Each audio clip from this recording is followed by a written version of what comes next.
Assalamualaikum warahmatullahi wabarakatuh teman-teman. Kita ketemu di Shihab-Shihab, saya ngobrol sama Abi Quraish soal topik-topik yang kerap kali teman-teman tanyakan atau ramai muncul di media sosial. Nah yang belakangan ramai ini juga soal sesajen, Abiku. Okay. Nana sempat nunjukin videonya ke Abi kan, video itu kemudian viral di mana-mana. Jadi ada seorang pria yang menendang sesajen yang ada di kaki gunung Semeru di Lumajang. Pada saat sebelum ditendang ya bilang inilah yang membuat azab Allah akan turun, ini yang membuat Allah akan murka, kurang lebih seperti itu. Kemudian Allahu Akbar dan ditendang sesajennya. Ini kemudian jadi ramai di mana-mana, menimbulkan pro kontra. Sebetulnya kita pernah membahas soal ini teman-teman, cuma Nana kok pengen nanya lagi sama Abi mumpung konteksnya juga lagi sedang hangat saat ini. Jadi soal sesajen, Bi, bagaimana sih Islam, Al-Quran, apakah pernah berbicara soal itu? Prinsipnya begini, kita segala kegiatan kita hendaknya diarahkan kepada Tuhan. Bermohon, kita hendaknya bermohon kepada Tuhan. Kalau Anda bermohon kepada manusia, sebelum bermohon kepada manusia, bermohon dulu kepada Tuhan, agar Tuhan memberikan kepada manusia ini kemampuan untuk memenuhi permintaan Anda. Nah, apa yang dipersembahkan kepada sesuatu itu bisa bermacam-macam motifnya. Bisa jadi saya mempersembahkan sesuatu, katakanlah ke laut, supaya ikan bisa makan. Saya berikan ke hutan, supaya kera bisa makan. Itu sesuatu yang baik-baik saja. Saya tidak kaitkan dengan bahwa kera bisa memenuhi keinginan saya. Ada lagi, kita menyerahkan sesuatu yang kita namai sesaji atau sesajen itu dengan keyakinan bahwa inilah yang membantu saya mencapai. Potong kepala kerbau supaya tidak diganggu jin dalam pembangunan. Itu tidak.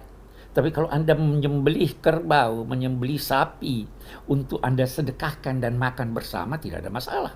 Nah, tetapi kita anggaplah bahwa sesaji yang diberikan di kaki Gunung Semeru itu memang bermaksud untuk memohon bantuan suatu kekuatan selain kekuatan ilahi. Nah, ini yang kita harus hati-hati. Karena begini, setiap masyarakat menurut Al-Quran ada hal-hal yang dianggapnya baik. Nah, apa yang dianggap baik oleh masyarakat tertentu, jangan ganggu itu.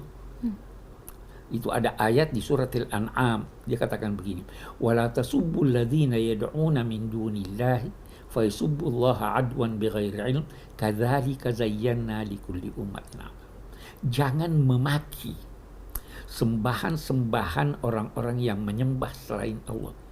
Maki aja tidak boleh, apalagi nendang. Ya. Memang begitulah Allah menjadikan manusia mencintai sesuatu, menganggap baik sesuatu. Tidak apa-apa. Nanti Tuhan yang akan menentukan di hari kemudian apa pandangan Tuhan, keputusan Tuhan terhadap mereka. Jadi mestinya itu jangan ditendang. Karena seperti kita ketahui teman-teman, suku Tengger yang memang berada di sekitar kaki Gunung Semeru, salah satu adat istiadat mereka itu menaruh sesajen. Nah, itulah dia artinya kita hormatilah itu. Ya toh, menghormati itu bukan berarti kita setuju. Itu adatnya, itu kebiasaannya, itu kepercayaannya. Kenapa mau diganggu? Al-Quran berkata ini. Banyak sekali ayat itu. Lana a'maluna walakum a'malukum. Kami punya kegiatan amal, kalian punya kegiatan juga. Silahkan masing-masing kita. Karena kalau tidak, kita mengundang orang juga memperlakukan apa yang kita percaya, apa yang kita lakukan itu sebagaimana perlakuan kita terhadap dia. Orang maki kepercayaannya, kan bisa dijawab juga, dia maki kepercayaan kita. Ngapain begitu? Tapi bahwa itu akan memicu murka Allah, apakah itu betul, Bi? Dari mana kita tahu? Karena kan si orang ini dengan gagahnya bilang ditendang, inilah yang akan memicu azab dan murka Allah. Kalau dalam konteks itu kita katakan Allah kan mengizinkan. Tidak akan terjadi sesuatu tanpa izin Allah. Allah memberi kebebasan manusia untuk percaya atau tidak percaya, untuk beribadah atau tidak beribadah. Kalau kita baca ayatnya tadi, putusannya nanti di hari kemudian, siksaannya nanti di hari kemudian. Jadi pada prinsipnya, apakah semua adat istiadat, apakah semua kebiasaan itu diperbolehkan oleh Islam, Abi? Tidak. Adat istiadat kebiasaan itu ada 3 dalam pandangan Islam. Ada 1 yang sesuai dengan nilai-nilai agama Islam. Itulah yang dinamai ma'ruf. Kita diperintahkan tegakkan ma'ruf. Apa yang kamu anggap baik di dalam masyarakatmu dan itu sejalan dengan tuntunan agama atau tidak bertentangan, tegakkan itu. Pakai peci hitam itu menurut Abi itu adat kebiasaan bangsa kita. Itu lebih baik daripada pakai topi. Itu adat kebiasaan. Sejalan. Ada lagi yang jelas bertentangan. Islam yang bertentangan itu tidak direstuinya. Tapi ini tadi, kalau bertentangan itu kepercayaan orang. Lakum dinukum waliya din. Ada lagi yang abu-abu. Yang abu-abu ini Islam berusaha untuk meluruskannya, memperbaikinya. Dulu Wali Songo itu melakukan itu. Sekian banyak adat istiadat, dia dalam 2 tanda petik dia Islamkan sehingga berjalan sesuai itu. Nah, jadi itu adat. Seperti acara siraman. Ya, itu bisa diislamkan. Kita mandi sambil berkata memang Islam menganjurkan untuk melakukan kegiatan-kegiatan yang baik. Itu apalagi di depan orang banyak dengan bersih-bersih. Sebelum Jumat mandi. Ya kan? Jadi jangan terlalu kaku. Di setiap daerah ada adatnya, ada kebiasaannya. Dan kembali lagi, setiap amal itu sesuai dengan niatnya. Dan kalau kita mau himpun semua adat, tidak mungkin kita dapat menjangkau itu. Maka rumus-rumuslah. Ini bertentangan dengan agama atau tidak? Oh, tidak bertentangan. Gunting rambut. Boleh tidak gunting rambut? Boleh. Ya. Orang haji pun habis selesai gunting rambut, ada lambang-lambangnya. Jadi itu adat kebiasaan. Bi, ada juga kemudian yang mempertanyakan dan berusaha menyamakan aksi di Lumajang itu seperti apa yang dilakukan oleh Nabi Ibrahim waktu itu, menghancurkan patung-patung. Ini salah paham. Setiap agama, setiap nabi membawa 2 macam ajaran. Ada prinsip-prinsip dasar. Prinsip-prinsip dasar dari semua nabi ini sama.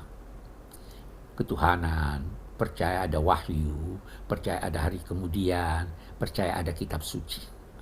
Kemudian ada lagi hukum-hukum syariat, itu beda-beda. Nah, Nabi Ibrahim bawa keesaan Tuhan. Nabi-nabi sebelumnya semua dipercaya. Tapi ada syariatnya yang tidak sesuai dengan kita. Dia menghancurkan berhala-berhala itu tidak harus diteladani, tidak perlu diteladani. Itu ajaran yang sesuai dengan ajaran Nabi Ibrahim. Nabi Muhammad tidak menghancurkan berhala-berhala. Buktinya apa? Sahabat-sahabat beliau yang faham agama ketika ke Mesir, ketika ke Irak, ketika ke Syria, itu menemukan berhala-berhala, mereka tidak hancurkan. Tapi kan Nabi Muhammad juga sempat menghancurkan berhala ketika masuk bagus di Mekah, Bi. Bagus, itu bagaimana? Bagus. Mekah itu punya status khusus.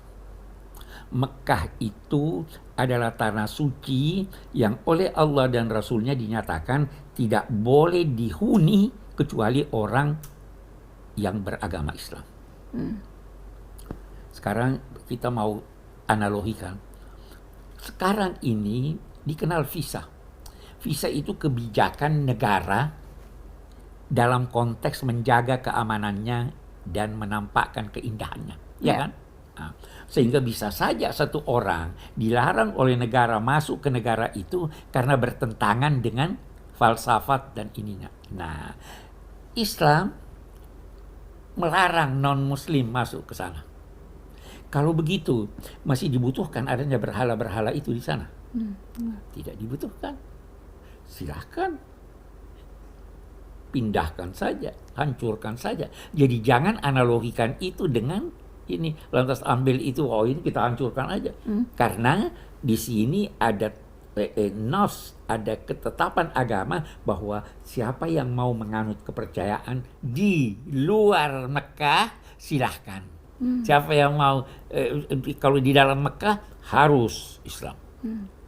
Dan jangan kritik itu kebijakan. Sebagaimana kita tidak bisa kritik suatu negara yang melarang warga negara lain masuk. Tidak dikasih visa. Tidak dikasih visa. Itu wewenang mereka. Wewenang mereka. Jadi dalam konteks Nabi Muhammad ketika itu menghancurkan berhala ketika masuk ke Makkah karena memang status kota Mekah. Status kota Mekah, kota suci. Kota suci. Ya, bukan berarti kemudian konteksnya itu diambil dan dijadikan alasan nendang-nendang sesajen gitu ya, Betul. Negara punya wewenang untuk mengatur. Begitu juga di Mekah. Itu kebijakan yang direstui Allah dan Rasulnya dalam rangka memelihara kesucian Mekah. Ya, jangan pakai itu di sini. Beda konteks. Beda konteks. Okay. Jadi ketika kemudian ditendang dan dibilang tidak sesuai itu sama sekali tidak Islami. Justru itu tidak Islami. Tidak Islami. Islam suruh biarkan aja orang. Kenapa mau larang dia? Dia diberi kebebasan untuk ini. Karena bahayanya bisa berdampak. Kalau nanti dia membalas, dia hancurkan masjid, dia tendang Quran, bagaimana itu? Kan bisa tuh balas tendang. Kalau kita bolehkan ini si A melakukan itu, bolehkan juga si B melakukan lawannya. Daripada kita bertengkar, mari kita saling menghormati. Tetapi sekali lagi penghormatan pada sesuatu bukan berarti persetujuan. Penghormatan bukan berarti persetujuan. Oke. Thank you Abiku. Terima kasih teman-teman sudah menyimak Syihab. Assalamualaikum.